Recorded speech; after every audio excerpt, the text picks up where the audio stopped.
पीछे, इधर उधर तुम चले जाओ।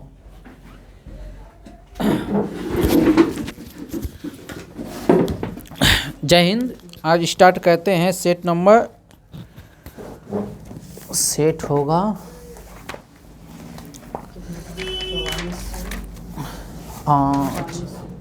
कितना से होगा? सेट 139 से 144 तक, और साथ में होगा करंट, स्पीडी और लूसेंट में विविध होगा। चलिए स्टार्ट करते हैं।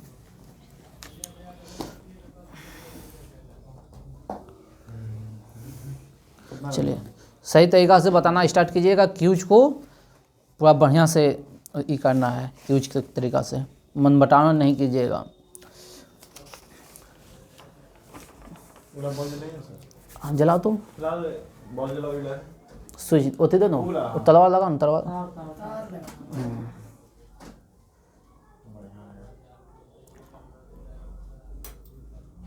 टेंशन न लो, उतना घबराओ मत। चलो बैठ जाओ। चलिए पहला क्वेश्चन है, ठीक ना, बीबी का मकबरा किसने बनाया था और कब बनाया था? बीबी का मकबरा किसने और कब बनाया था? हाँ 1678 में किसने बनाया था? हाँ औरंगजेब बनाया था अपनी पत्नी रजिया दुर्गानी के याद में, ठीक ना, याद रखिएगा। उसकी औरंगजेब की पत्नी का नाम रजिया दुर्गानी,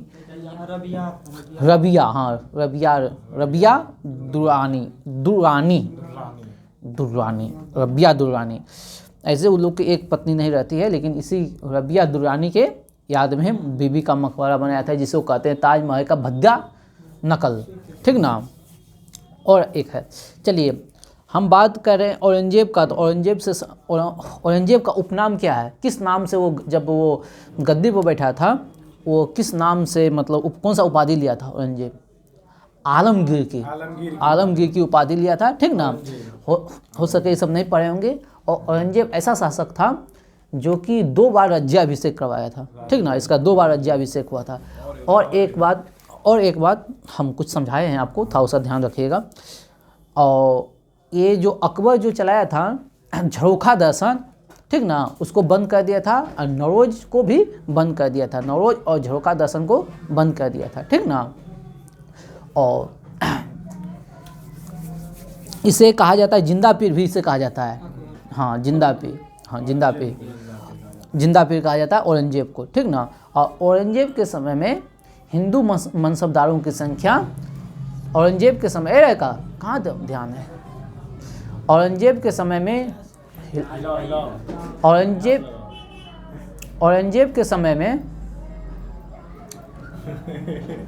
क्या कर रहा है तुम? हाँ औरंगजेब के क्या बता रहे थे? हाँ औरंगजेब के समय में हिंदू मनसबदारों की संख्या सबसे ज़्यादा थी। और मनसबदार प्रथा का शुरुआत किया था अकबर ने। अब मनसबदार में जात और भाट को स्टार्ट किया था जहांगीर, ठीक ना, जहांगीर ने। चलिए इतना हो गया किसके संबंधित? औरंगजेब से संबंधित बातें। चलिए और औरंगजेब राजा कब बना, इसको जानते हैं? 1658 में राजा बना, और 1708 कहीं 9 भी लिख देता है, 1708 में इसकी मृत्यु हुआ। 1658 में राजा बना, ठीक ना। और इसकी माता का नाम है मुमताज महल, ठीक ना, माता का नाम है मुमताज महल, जिसके याद में शाहजहां ने ताजमहल और दिल्ली में लाल किला भी बनवाया था, ठीक ना। चलिए संसार का सबसे बड़ा द्वीप कौन सा है? ग्रीनलैंड। संसार का सबसे बड़ा द्वीप है ग्रीनलैंड। उस पे जो है ना, किसका अधिकार है?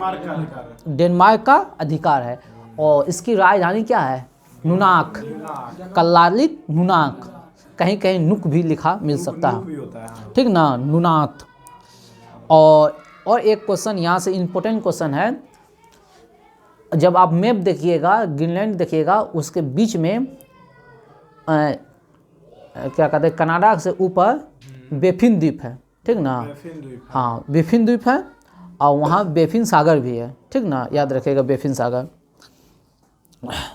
बेफिन की खाड़ी, सॉरी बेफिन की खाड़ी। चलिए, तो बोल देगा बेफिन की खाड़ी किसके किसके बीच, बेफिन द्वीप और ग्रीनलैंड के बीच में है बेफिन की खाड़ी, ठीक ना। चलिए, अगला क्वेश्चन है, बादल किस मंडल में, बादल का निर्माण किस मंडल में होता है? हाँ, क्षोभ मंडल में। हाँ, क्षोभ मंडल में बादल का निर्माण होता है। जितना भी मौसमी घटनाएं होती है, जितना भी मौसमी घटनाएं होता है वो सारा क्षोभ मंडल में होता है, जितना भी मौसमी घटनाएं हैं। और क्षोभ मंडल जो है ना 8 से लेके 28 किलोमीटर तक पाया जाता है क्षोभ मंडल, ठीक ना, 8 से 28 किलोमीटर तक, समझे हैं। चलिए, है 5 मंडल हो गया, क्षोभ मंडल, समताप मंडल, मध्य मंडल, आयन मंडल और बहिमंडल, ठीक ना। चलिए, जैसे समताप मंडल में जितना मतलब इसमें टेम्परेचर समान रहता है समताप मंडल में। चलिए, एरोप्लेन सब उसी में होता है। एक और है, जेट स्टीम धारा का निर्माण किस मंडल में होता है? आप लोग जानते हैं तो बोलिए, नहीं तो हम बताएंगे। जेट स्टीम, हाँ जेट स्टीम इस क्षोभ मंडल में होता है, जेट स्टीम। हम अभी कुछ देर पहले बताए थे, मौसमी संबंधी जितना भी घटनाएं होते हैं मौसम संबंधी, वो सारा होता है क्षोभ मंडल में, ठीक ना, मौसम संबंधी। वायुयान जो चलता है समताप मंडल में, काहे कि टेम्परेचर वहाँ क्या है, समान है। और आयन मंडल में रेडियो तरंग है, रेडियो तरंग। चलिए, ओजोन परत जो है ना, ओजोन परत समताप मंडल से है, समताप। एक देखिए, ओजोन परत में बहुत जरा सुन लीजिए पहले, बहुत बुक में अलग अलग ओजोन परत को एक, बहुत बुक ओजोन परत को एक मतलब अलग से परत ही बना दिया है। बहुत बुक जो है ना समताप मंडल में ही दिया है ओजोन परत को, बस समझे हैं, समताप मंडल में ही बता दिया है ओजोन परत को, तो थोड़ा इस पे ध्यान रखेगा। चाहिए, भूकंप के अध्ययन को जानते हैं आप लोग, क्या कहते हैं? सिस्मोलॉजी। भूकंप के अध्ययन को क्या कहते हैं? सिस्मोलॉजी। लेकिन आप लोग का क्वेश्चन ये नहीं है, भूकंप का जो जहाँ उद्गम होता है उसको क्या कहते हैं? केंद्र, उसको इंग्लिश में बोलते हैं उद्गम केंद्र कहते हैं, फोकस कहते हैं, ठीक ना। ईपी सेंटर भी बोलता है। सुन लीजिए पहले, उसको ईपी सेंटर नहीं कहते हैं। भूकंप की जो यहाँ उत्पत्ति होती है, ठीक ना, उसको कहते हैं फोकस, और हिंदी में कहते हैं उद्गम केंद्र, ठीक ना। ध्यान से सुनिएगा, टेक्निकल क्वेश्चन है। अब भूकंप का जहाँ हम लोग को एहसास होता है, जहाँ भूकंप का अनुभव होता है पहली बार, उसको कहते हैं अधिकेंद्र या इंग्लिश में ईपी सेंटर। ध्यान से, भूकंप जहाँ उत्पत्ति हुआ उसको फोकस कहेंगे या उद्गम केंद्र। अब भूकंप का जो अनुभव होगा पृथ्वी पे उसको कहेंगे अधिकेंद्र या ईपी सेंटर। बात समझे? ये टेक्निकल क्वेश्चन है इसलिए हम यहाँ ला लिए हैं। बात समझेगी ना? लिख लीजिएगा। चलिए, मोजाम्बिक, हाँ, और एक क्वेश्चन है यहाँ से। भूकंप आने से पहले वातावरण में, हमारे वायुमंडल में एक गैस होता है जिसकी मतलब एक गैस की संख्या बढ़ जाता है। वो कौन सा गैस है? नहीं, रेडॉन। रेडॉन भूकंप आने का संकेत है। वातावरण में, हमारे पर्यावरण में, वायुमंडल में रेडॉन की संख्या में वृद्धि। ये भी टेक्निकल क्वेश्चन है, बहुत अच्छा क्वेश्चन है, ठीक ना, याद रखिएगा। हाँ, मोजाम्बिक की राजधानी, ये है आप लोग का मोजाम्बिक की राजधानी Maputo. Mozambique Maputo, Mozambique Maputo, Mozambique Maputo, Mozambique Maputo, Mozambique Maputo, याद रखिएगा। एक बात बताइए, दिन और रात बराबर कब होता है? दिन 21 मार्च और 23 सितंबर। 21 मार्च और 23 सितंबर, ठीक है, जिसे इक्विनोक्स कहते हैं या विषुव कहते हैं। जिसे क्या कहते हैं? विषुव, ठीक ना। 21 मार्च और 23 सितंबर। लेकिन मुद्दे की बात, और एक क्वेश्चन है, आप लोगों को याद हो तो बोलिएगा, कर्क रेखा पर सूर्य लंबवत कब होता है? कर्क रेखा पर सूर्य लंबवत कब होता है? 21 मार्च। हमको तो वही लग रहा है। लग नहीं रहा है, जान रहे हैं तो बोलिए ना। 21 जून को कर्क रेखा पर 21 जून को। अब मकर रेखा पर 23, मकर रेखा 3 रेखा बाद जाइए, 21 मार्च 23 सितंबर हो गया ना, और 21 जून भी हो गया। अब बचा क्या? 22 दिसंबर, 22 दिसंबर। सब देखिए 3-3 महीना के अंतराल में होगा, ठीक ना। तो ध्यान से सुन लीजिए, 21 मार्च और 23 सितंबर, तो दिन रात बराबर हो गया। 21 मार्च से हम गए 3 महीना, वो कितना लिखिएगा, लिख के तो हाँ तो बंद कीजिए, सुनिए, सुनने पर ज़्यादा जोर दीजिए, ठीक ना। वो तो लिखा है कॉपी में, ये देखबो कीजिएगा, सुन लीजिएगा ना, सुनने में ज़्यादा आप गलती किए तो ज़्यादा देर याद रहेगा, ठीक ना। वो बाद में देख लीजिए, घर काहे के लिए है, यहाँ सुनने के लिए है ना। क्यूज का मतलब होता है सुनना, सुनिए, लिखना उखना बाद में अपना करना है सब कुछ। हाँ क्या बताए थे, 21 मार्च 23 सितंबर, 21 मार्च 23 सितंबर हो गया। अब मार्च से 3 महीना जाइए, जून हो गया। हाँ तो ये हो गया कर्क रेखा पर जो है ना, मतलब कर्क रेखा पर सूर्य की किरण लंबवत होगा, यानी कि कर्क रेखा पर दिन बड़ा होगा, रातें छोटा होगा, ठीक ना। तो 21 मार्च हो गया, जून हो गया, सितंबर हो गया, सितंबर तक हो गया। अब बचा क्या, दिसंबर। 21 मार्च 23 सितंबर हो गया था ना, जून हो गया, अब बचा कौन, दिसंबर। तो दिसंबर में 22 दिसंबर को मकर रेखा पे सूर्य लंबवत होगा, यानी दक्षिणी गोलार्ध में दिन बड़ा होगा। बात समझे, दक्षिणी गोलार्ध में रात छोटा। और जब दक्षिणी गोलार्ध में दिन बड़ा होगा तो उत्तरी गोलार्ध में उसका अपोजिट होगा। बात समझे, दोनों गोलार्ध में अपोजिट होगा। हाँ बात याद रखिएगा। तो 4 डेट याद रखना, 21 मार्च 23 सितंबर, ठीक ना। हाँ 22 दिसंबर, ठीक ना। ये हम एक बार बहुत अच्छा समझाए थे। और सूर्य जो है ना, कर्क रेखा और मकर रेखा के बीच में ही भ्रमण करते रहता है। विषुवत रेखा हो गया, पृथ्वी विषुवत रेखा 21 मार्च 23 सितंबर, ऊपर गए कितना, जून, 21 जून, और नीचे आए 22 दिसंबर, ठीक ना। चलिए आगे आते हैं। शिक्षा के माध्यम में अंग्रेजी को लाया था किसने, शिक्षा के लॉर्ड मैकाले। हाँ मैकाले का रिपोर्ट 1835 में आया था, एक लेख लिखा था। और उसने मतलब अंग्रेजी भाषा, मतलब यहाँ जो भारतीय शिक्षा है उसमें जो है ना अंग्रेजी लाया था। जितना यूनिवर्सिटी नहीं, अभी वो बहुत जल्दी हो जाता है, बोल दीजिएगा, ठीक ना। तो शिक्षा के माध्यम को अंग्रेजी किसने बनाया था, लॉर्ड मैकाले। किसने बनाया था, लॉर्ड मैकाले, ठीक ना। मैकाले घोषणा 1835 की घोषणा के अनुसार। और कुछ इंपॉर्टेंट ध्यान से सुनिएगा, ठीक ना। हो सकता है हम जितना क्वेश्चन लाए हैं उसमें आप बहुत कम पढ़े होंगे, इसको ध्यान से सुनिएगा, तो कभी ऑप्शन में आएगा तो मार दीजिएगा। कहीं एक क्वेश्चन या जैसे शिक्षा से है तो शिक्षा से उतना क्वेश्चन है जितना मतलब कभी भविष्य में पूछा गया है। बात समझे, जो आप लोग को खोजते खोजते नहीं मिलेगा, तो एक जगह हम दे देंगे।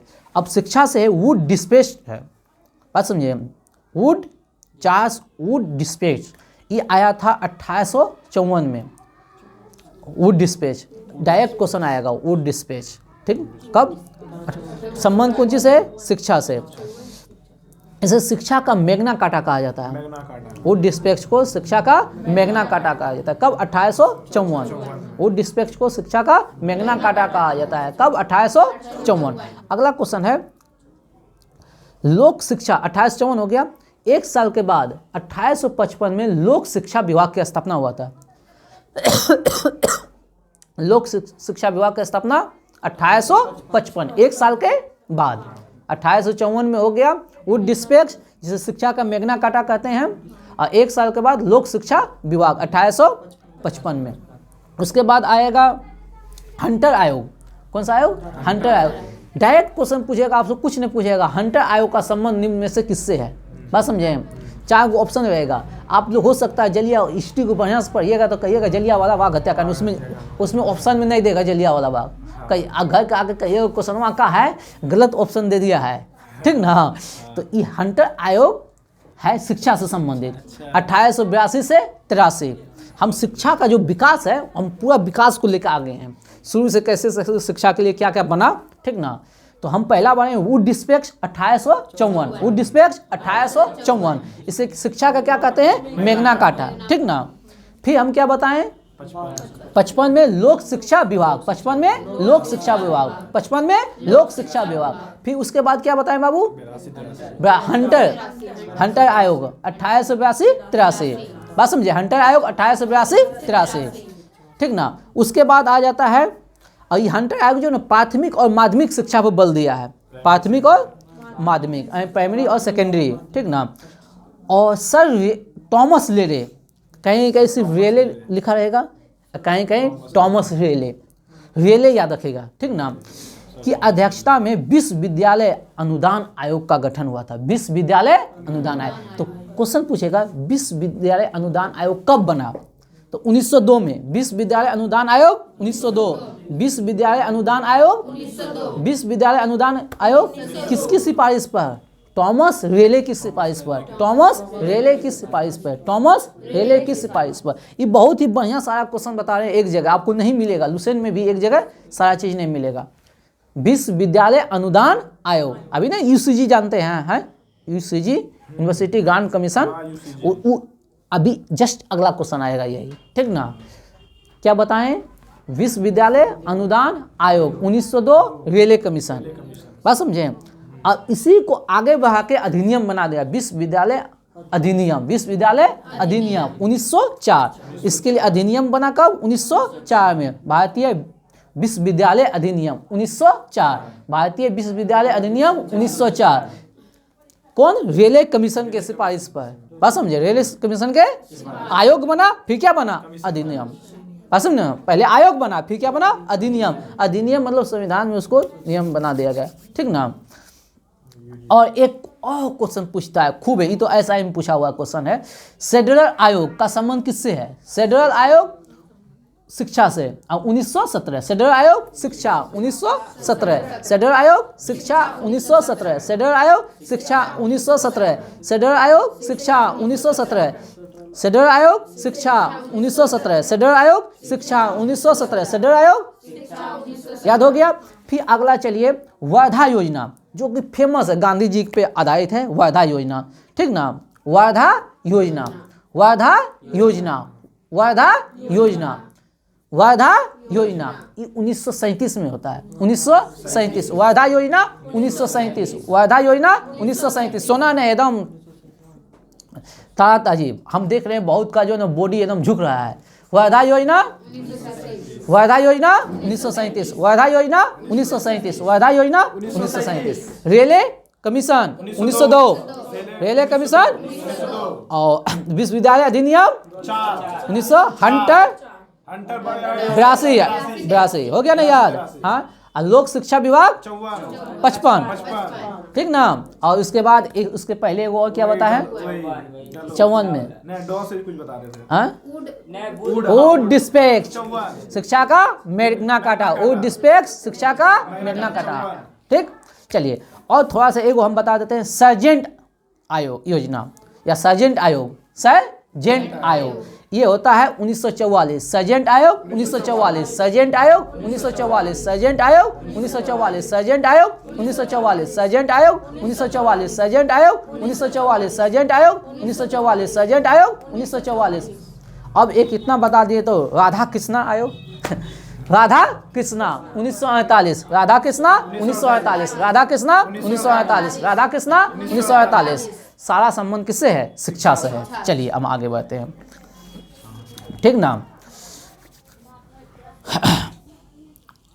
चलिए और विश्वविद्यालय अनुदान आयोग, विश्वविद्यालय अनुदान आयोग बोलेगा तो 1954, कहीं कहीं 53 भी मिल सकता है, ठीक ना, 1954-53, अब दोनों ऑप्शन में नहीं रहेगा, ठीक ना।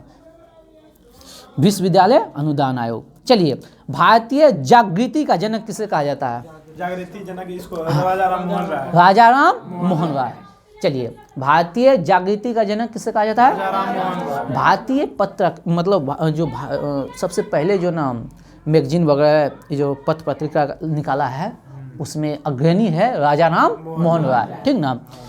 तो अब राजा राम मोहन राय के बारे में हम आए तो एक बात याद रखिएगा, इंटर वाले स्टूडेंट आप ध्यान दे दीजिएगा, क्योंकि इंटर में ये क्वेश्चन मिल सकता है आपको। राजा राम मोहन राय, तो यहाँ राजा को हटा दो तो क्या नाम आया, मोहन राय। तो राजा की उपाधि किसने दिया था ये पूछ देगा। राजा राम मोहन राय है ना, तो मोहन राय इसका नाम है, इसमें राजा की उपाधि दिया अकबर द्वितीय ने। किसने दिया था, अकबर द्वितीय ने। राजा की उपाधि किसने दिया था, राजा राम मोहन राय को राजा किसने कहा था, अकबर द्वितीय। बात समझे कि नहीं, ये क्वेश्चन पूछा जाता है। अब अगला क्वेश्चन है, राजा राम मोहन राय संवाद कुमुदिनी, किस संवाद कुमुदिनी किसने लिखा है? राजा राम मोहन राय। संवाद कुमुदिनी, राजा राम मोहन राय। संवाद कुमुदिनी, राजा राम मोहन राय। संवाद कुमुदिनी, राजा राम मोहन राय। बात समझे?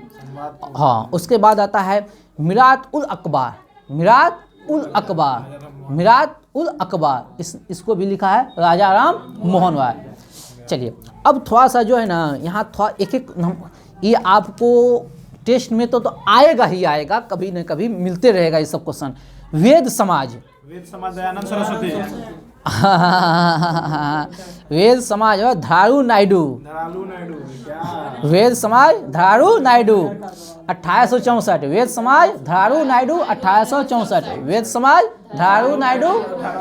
वेदों की ओर लौटो दयानंद सरस्वती, नारा दयानंद सरस्वती, बात समझे? वेदों की ओर लौटो बोलेगा तो दयानंद सरस्वती, ठीक ना? यहाँ उतिया रख दीजिएगा मोबाइल वा। वेद समाज धारू नायडू, वेद समाज धारू नायडू, वेद समाज। प्रार्थना समाज, प्रार्थना समाज आत्माराम पांडुराम 1867, प्रार्थना समाज आत्माराम पांडुराम 1867, ठीक ना? अगला बोलिएगा आर्य समाज, ये है स्वामी दयानंद सरस्वती 1875। धर्म समाज राधाकांत देव, धर्म समाज राधाकांत देव, धर्म समाज राधाकांत देव, धर्म समाज राधाकांत देव, धर्म समाज राधाकांत देव। उसके बाद देव समाज शिव नारायण अग्निहोत्री, देव समाज शिव नारायण अग्निहोत्री, देव समाज शिव नारायण अग्निहोत्री, देव समाज शिव नारायण अग्निहोत्री। हो गया ना? चलिए ये तो बताइए दिए वेदों की ओर लौटो स्वामी दयानंद सरस्वती। बताइए अध्यादेश जारी किस अधिनियम के तहत? भारत शासन अधिनियम को। Indian council act 1854। गलत हो गया, एक बार बोलिए। ये गलत बात है ना, आप नियम नहीं मत तोड़िए। अगर हम यहाँ थोड़ा सा ढिलाई किए तो आप 17 बार मत बोलिए, एक बार बोलिए। भारत शासन अधिनियम 1861, भारत शासन अधिनियम 1861, ठीक ना? और इसी में कानून बनाने की प्रक्रिया में भारतीयों को शामिल, क्वेश्चन पूछेगा किस अधिनियम के तहत कानून बनाने की प्रक्रिया में भारतीयों को शामिल किया गया था? कानून बनाने, ये हो गया भारत शासन अधिनियम 1861, ठीक ना? बनारस के राजा, पटियाला के महाराजा और सर दिवाकर राव 3 व्यक्ति को शामिल किया गया था, ठीक ना? और अगर हम यहाँ से क्वेश्चन पूछ रहे हैं तो थोड़ा सा 1-2 इंपॉर्टेंट क्वेश्चन पूछ लेंगे। भारत में अप्रत्यक्ष चुनाव प्रणाली की स्टार्ट कब से होगा था? भारत शासन अधिनियम 1882, भारत शासन अधिनियम 1882, सॉरी 82 बोला गया, भारत शासन अधिनियम 1892। और बताइए पृथक निर्वाचन स्टार्ट कब से हुआ? 1909, पृथक निर्वाचन 1909। और द्विसदनीय व्यवस्था 1919। हाँ, द्वैध शासन नहीं, द्विसदनीय व्यवस्था, ध्यान से सुनिएगा, दोनों अलग अलग है। द्विसदनीय लोकसभा और राज्यसभा, या 1919 के भारत शासन अधिनियम के तहत, ठीक ना? चलिए भारतीय प्रशासनिक सेवा का जनक किसे कहा जाता है? प्रशासनिक लॉर्ड, अब फटाफट बोलिएगा। Lord Cornwallis. आप लोग याद नहीं किए हैं? ये गलत बात है। हमको क्वेश्चन ज़्यादा नहीं, हम क्वेश्चन पूछेंगे, ठीक ना? सबको अलग अलग बैठा देंगे हम। आप लोग गलत काम कर रहे हैं, जवाब नहीं आ रहा है। भारतीय प्रशासनिक सेवा का जनक कॉर्नवालिस। राष्ट्रीय विकास परिषद, ये सारे क्वेश्चन वहीं से है। 6 अगस्त 1952, राष्ट्रीय विकास परिषद 6 अगस्त 1952, राष्ट्रीय विकास परिषद 6 अगस्त 1952। बताइए अंतर्राज्यीय परिषद का अध्यक्ष, अंतर्राज्यीय परिषद का अध्यक्ष कौन होता है? पीएम होता है, प्रधानमंत्री होता है। कौन होता है? प्रधानमंत्री। बताइए 14 बैंकों का राष्ट्रीयकरण कब हुआ था? 1969। ये गलत बात है, आप लोग याद नहीं करके आए, ये बहुत बिल्कुल गलत बात। आप दोनों का एग्जाम देना है, तुम्हारा भी एग्जाम है रे, याद करके आई है, तब गलत बात है। ये लोग तुम याद करके नहीं आए सब। यहाँ एक पूजा नहीं आई है तो तुम लोग ऐसे मतलब हथियार उथी कर दिया, क्या मतलब है? इतना आदमी बैठा है झूठ मूठ कर। यहाँ ट्राइसेम 1979, ठीक ना? अन्नपूर्णा योजना 2000। ड्वाफा हो गया 1982। आप लोग याद करके आइए, ये सब अच्छी बात नहीं है। यूरोपीय संघ की मुद्रा क्या है? यूरो। यूरोपीय संघ की मुद्रा यूरो। भारत का पहला कृषि विज्ञान केंद्र? पुडुचेरी। भारत का पहला कृषि विज्ञान केंद्र पुडुचेरी। भारत का पहला कृषि विज्ञान केंद्र पुडुचेरी। भारत का पहला कृषि विज्ञान केंद्र पुडुचेरी। नंगा पर्वत श्रृंखला कहाँ है? हिमाचल प्रदेश। हिमाचल प्रदेश। विश्व विरासत दिवस, विश्व विरासत दिवस 18 अप्रैल। विश्व विरासत डे 18 अप्रैल। कब? 18 अप्रैल। अंतर्राष्ट्रीय न्यायालय में न्यायाधीशों की संख्या 15। उसका कार्यकाल 9 साल। और मुख्यालय द हेग। मुख्यालय द हेग। बुलेट प्रूफ पदार्थ बनाए जाते हैं किसके? पॉलीएमाइड। किससे? पॉलीएमाइड के। सेलुलर फोन का प्रवर्तक? Morrison. Cellular phone Morrison. Bharat में दशमिक कॉइन यानी दशमलव प्रणाली का स्टार्ट कब से हुआ था? 1957। भारत में दशमिक प्रणाली 1957। मर्डेका प्लेस कहाँ है? Merdeka place Indonesia. Merdeka place Indonesia. आप लोग के लिए सब 3 से आप 2 घंटा हम पढ़ाते हैं या 3 घंटा हम क्वेश्चन तैयार करने में लगाते हैं। आपका ये पूरा बढ़िया सेटल 1 मिनट का काम नहीं है। आप लोग कॉपी उठाते हैं चल देते हैं, ये अच्छी बात नहीं है, बहुत गलत बात है। याद करके आइएगा सब, ठीक ना। बहुत मेहनत लगता है सब करने में। इंपीरियल प्लेस कहाँ है? टोक्यो। इंपीरियल प्लेस कहाँ है? टोक्यो, ठीक ना। देखिए आप लोग में लड़का लोग लगभग ठीक है 2-3 को है लगभग, तुम भी याद करो बढ़िया से, ठीक ना। और आप लोग तो साफ एक मतलब कुछ भी याद नहीं कर रहे हैं, ये बिल्कुल हमको बहुत गुस्सा बढ़ रहा है, ठीक ना। 1-2 दिन नहीं होगा तो कोई दिक्कत नहीं है, किसी दिन चलेगा, ये डेली ये नहीं है, ठीक ना। याद कीजिए, किसी राम के भरोसे मत रहिए, सब अपना अपना याद कीजिए, अपना अपना योगदान दीजिए, ठीक। Waiting for Mahatma. Waiting for Mahatma R K. पुस्तक किसकी है? R K. Narayan. Waiting for Mahatma R K. Narayan. Waiting for Mahatma R K. Narayan. Indira Gandhi centre for atomic research कहाँ है? Kalpakkam. Indira Gandhi centre for atomic research कहाँ है? कलपक्कम। कहाँ है? तमिलनाडु में। बताइए नगीना मस्जिद कहाँ है? नगीना मस्जिद आगरा किला में। नगीना मस्जिद आगरा किला। भारत में रिमोट सैटेलाइट प्रोग्राम का जनक किसे कहा जाता है? भारत में रिमोट सैटेलाइट प्रोग्राम का जनक, हाँ, के कस्तूरी रंगन। रिमोट सैटेलाइट प्रोग्राम का जनक के कस्तूरी रंगन। भारत का पहला रेडियो स्टेशन मुंबई। भारत का पहला रेडियो स्टेशन मुंबई। भारत का पहला रेडियो स्टेशन मुंबई। ईमेल का जन्मदाता रे टॉमस ली। रे टॉम लिल्सन यहाँ लिखा है। ईमेल का जनक रे टॉम लिल्सन। ईमेल का जनक रे टॉम लिल्सन। ईमेल का जनक रे टॉम लिल्सन। रिमोट का जनक रे टॉम लिल्सन। बताइए मदर टेरेसा कहाँ का निवासी था? Albania. Mother Teresa Albania. Nirmay हृदय के नाम से जाना जाता है मदर टेरेसा, निर्मय हृदय, ठीक ना। अल्बानिया। मदर टेरेसा अल्बानिया की थी। भारत का सबसे बड़ा बोटनिकल गार्डन कहाँ? कलकत्ता। भारत का सबसे बड़ा बोटनिकल गार्डन कहाँ है? कलकत्ता। राजीव गांधी राष्ट्रीय युवा विकास संस्थान कहाँ है? राजीव गांधी राष्ट्रीय युवा विकास, नई दिल्ली। कहाँ है? नई दिल्ली। राजीव गांधी राष्ट्रीय युवा विकास संस्थान कहाँ है? विधि डे, विधि दिवस 26 नवंबर है। 26 नवंबर विधि दिवस 26 नवंबर, याद नहीं है? 26 नवंबर को संविधान बन के तैयार नहीं हुआ था तब। विश्व की प्रथम परखनली शिशु का नाम क्या है? विश्व की प्रथम परखनली शिशु का नाम क्या है? Lucy brown. क्या नाम है? Lucy brown. क्या नाम है? Lucy brown. बेथलेहम कहाँ है? इजराइल में। बेथलेहम कहाँ है? इजराइल में। कंफर्म है? तो उस टाइम मत बोला कीजिए, ठीक ना। नहीं ही है तो। मानव अधिकार डे 10 दिसंबर। मानव अधिकार डे 10 दिसंबर। जुआस नेशनल पार्क कहाँ है? जुआस नेशनल पार्क मध्य प्रदेश में है। जुआस नेशनल पार्क मध्य प्रदेश में। जुआस नेशनल पार्क मध्य प्रदेश में। पर्यावरण शिक्षा का मुख्यालय कहाँ? पर्यावरण शिक्षा का मुख्यालय कहाँ है? अहमदाबाद। भारतीय सुदूर संवेदी संस्थान कहाँ है? देहरादून। ये है देहरादून। भारतीय सुदूर संवेदी संस्थान कहाँ है? देहरादून। पंचशील घाटी कहाँ है? अफगानिस्तान में। पंचशील घाटी अफगानिस्तान में। टेरर घाटी बोलेगा ऑस्ट्रेलिया। पंचशील अफगानिस्तान, टेरर राजाओं की घाटी बोलेगा तो मिस्र। राजाओं की घाटी बोलेगा तो मिस्र। और स्वात घाटी बोलेगा तो पाकिस्तान। स्वात घाटी बोलेगा तो पाकिस्तान। स्वात घाटी बोलेगा तो पाकिस्तान।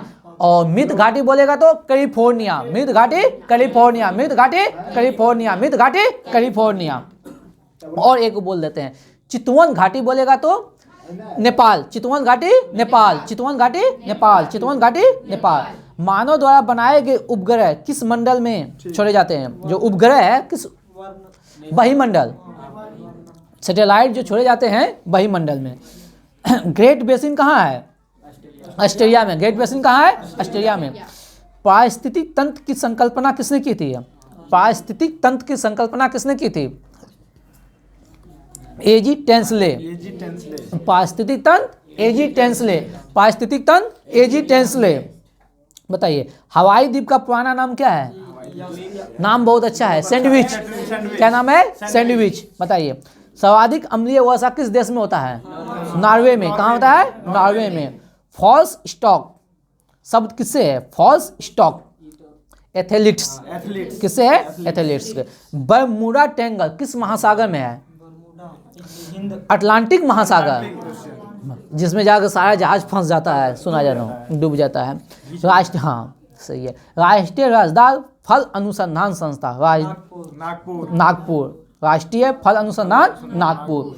लाल मिर्च सबसे ज्यादा किस राज्य में होता है? आंध्र प्रदेश। ऐसे जवाब दीजिए। एक वो इधर ही जवाब दे रहे हैं आप लोग, तो पूरी तरह हमको टेंशन में दे दिए हैं। रेखा सब किसी दिन नहीं आएगा याद करके तो क्या होगा? ये गड़बड़ बातें हैं। साहित्य का नोबेल किसे दिया है? Any Ernaux. साहित्य का Nobel 2022 any Ernaux. Any Ernaux साहित्य का नोबेल एनी अर्नॉक्स। विश्व प्रवासी पक्षी दिवस। विश्व प्रवासी 8। हाँ यहाँ से भाई ये मतलब करंट स्टार्ट हो गया है। यहाँ से हाँ करंट स्टार्ट हो गया। यहाँ से करंट स्टार्ट हो गया। विश्व प्रवासी पक्षी दे 8 अक्टूबर। बताइएगा सर्वाधिक बाल विवाह किस राज्य में होता है? झारखंड। सर्वाधिक बाल विवाह झारखंड। दूखी नदी में एक मछली की प्रजाति पाए जाते हैं, पाया गया। ये कहाँ है? कौन सा राज्य? नागालैंड। कहाँ है? नागालैंड। ठीक ना। पूजा पटेल किस खेल से संबंधित है? पूजा पटेल योगासन। पूजा पटेल योगासन। पूजा पटेल योगासन। पूजा पटेल योगासन। पूजा पटेल। ये हो रहा है करंट। बताइए नोबेल शांति पुरस्कार 2022 तीन किसे किसे मिला है? हाँ मेमोरियल। हाँ बिला सित्की। ठीक ना।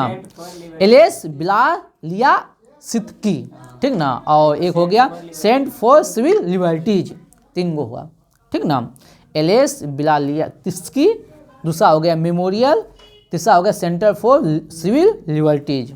ठीक ना। बताइए समाज सेवा के लिए रत्न पुरस्कार किसे दिया गया है? रतन टाटा। किसको भी दिया है? रतन टाटा। G20 संसदों का सम्मेलन कहाँ हुआ? Jakarta, Indonesia. बताइए सुल्तान जोहर कप 2022 का आयोजन कहाँ हुआ? मलेशिया। कहाँ हुआ? मलेशिया। सुल्तान जोहर कप मलेशिया। सुल्तान जोहर कप मलेशिया। विश्व की सबसे ऊंची 351 फीट शिव की प्रतिमा कहाँ लगाई? राजस्थान का नाथ द्वार। शिव की सबसे ऊंची प्रतिमा 351 फीट, राजस्थान का नाथ द्वार। ठीक ना। भारत का 24x7 सौर ऊर्जा से संचालित गांव मोढेरा गांव, गुजरात का मोढेरा गांव। किस राज्य सरकार ने हिमकेड नाम की एक नई योजना शुरू की? हिमकेड हिमाचल प्रदेश। हिमकेड की नई योजना हिमाचल प्रदेश। हिमकेड की नई योजना हिमाचल प्रदेश। बताइए किस राज्य ने फुटबॉल फॉर ऑल योजना शुरू किया है? Football for all. उड़ीसा में अभी क्या हो रहा है बाबू?